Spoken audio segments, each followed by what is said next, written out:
Maayong hapon mga higala. Nagabalik inyong higalang DP para sa Davao Portal o kita ana karon sa nakita ninyo nata karon diri sa may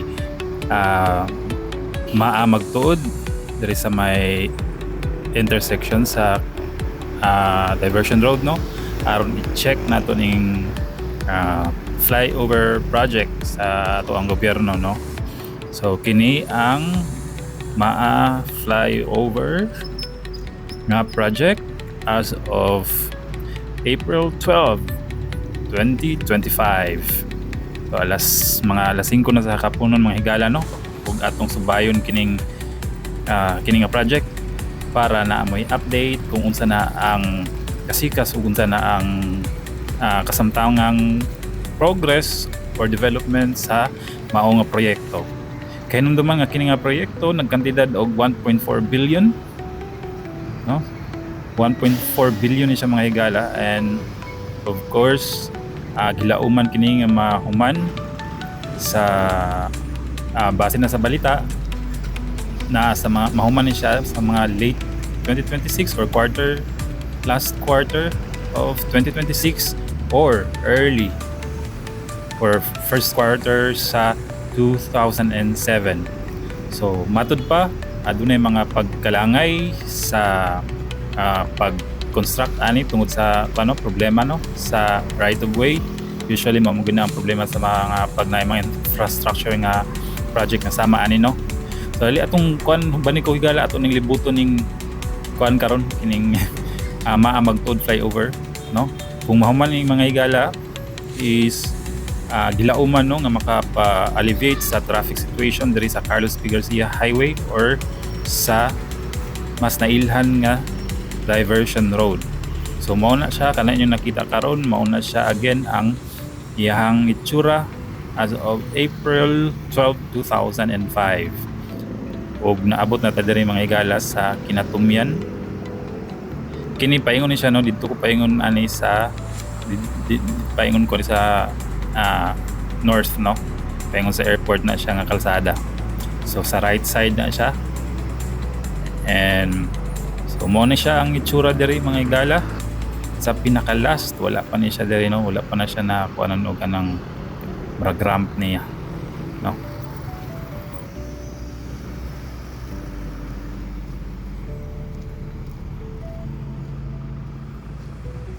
So at tabok ta mga higala diri. So mo niya ang itsura niya karon diri sa pinakatumoy. So wala pa siya na trabaho, no.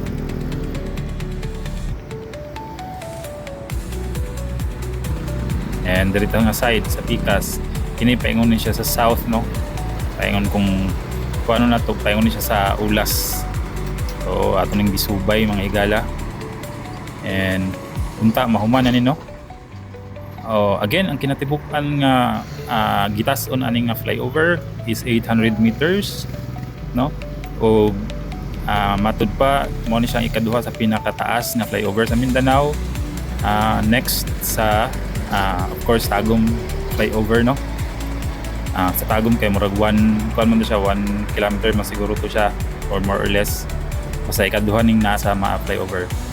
So unta human na ni diri mga higala kay gawas sa aside sa abog kayo ang area diri, abog kayo traffic jud kayo, nagabugat ang traffic diri, labi na ba sa mga rush hour na, labi na karon nga alas 5 na pasado sa hapon, no. So mo na siya ang itsura niya na latag na tanan, no, ang kuan nasa ibabaw na butangan na nila og ganang para sa floor niya. Napay ko napay nagbangil or nagharang na kuan truck sa basura. So ina na kabugat ang traffic diri higala sa mga oras nga rush hour, no, mga alas 5 sa hapon padulong na ni alas 6. Tanaw ninyo mga higala, hapit na gini mahuman sa kuan sa kung paano nimo ang itsura sa iyang kuan na naputangan na siya, nalatagan na siya o kanang para sa iyang floor, no. And of course na siya mga lain ng mga component nga dapat i-fix, no.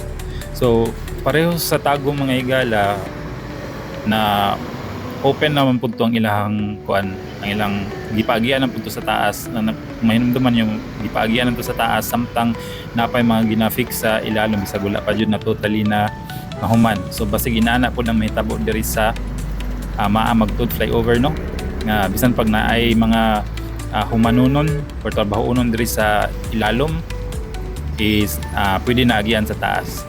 So subon na ako matud pa sa mga balita, specifically sa balitang agipatik sa Philippine News Agency, Philippine Information Agency PIA. Ginaingon nito nga ang kini gilauman nga mahuman sa late 2026 or last quarters 2026 or early 2027. So pinakadugan na siguro ng 2028 no. Mao na siya ang last year sa term sa ato ang kasamtangang presidente. So mo na siya nitabok na ta dire. And nakoy mga nakita nga mga kuan, mga tagsarap pud kaayo nga mga kuan, maihap lang ang mga kasikas, mga tao nga nagtrabaho no. Pero siguro jud kay human-human namang gud, so wala na kaayo kuan uban pa nga mga trabahante nga makita ni mga kasagaran busy gyud sa ilang construction work. So kini siya padayon ta sa pagbaktas diri na ni siya sa hapit na tamabot sa may pinakatumoy no naman.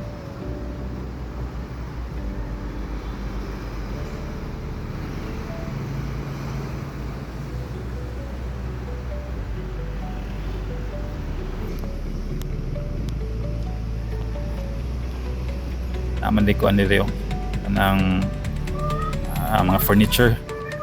So mo na siya ang itsura no, ay mga napay mga ang sa kilid sa kalsada daghan pag mga gamit or mga wala pa na hipos na mga construction materials.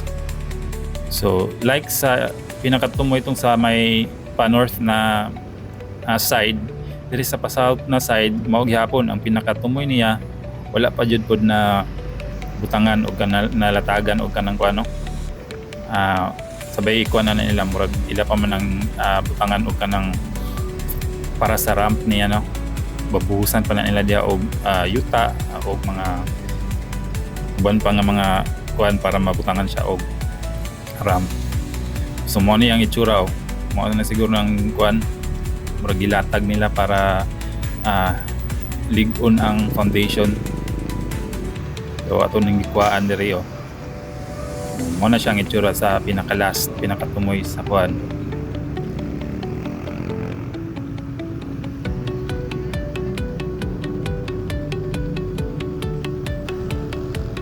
Dirita sa ilalom sa ulay tanaw na to kung saan niyang flyover.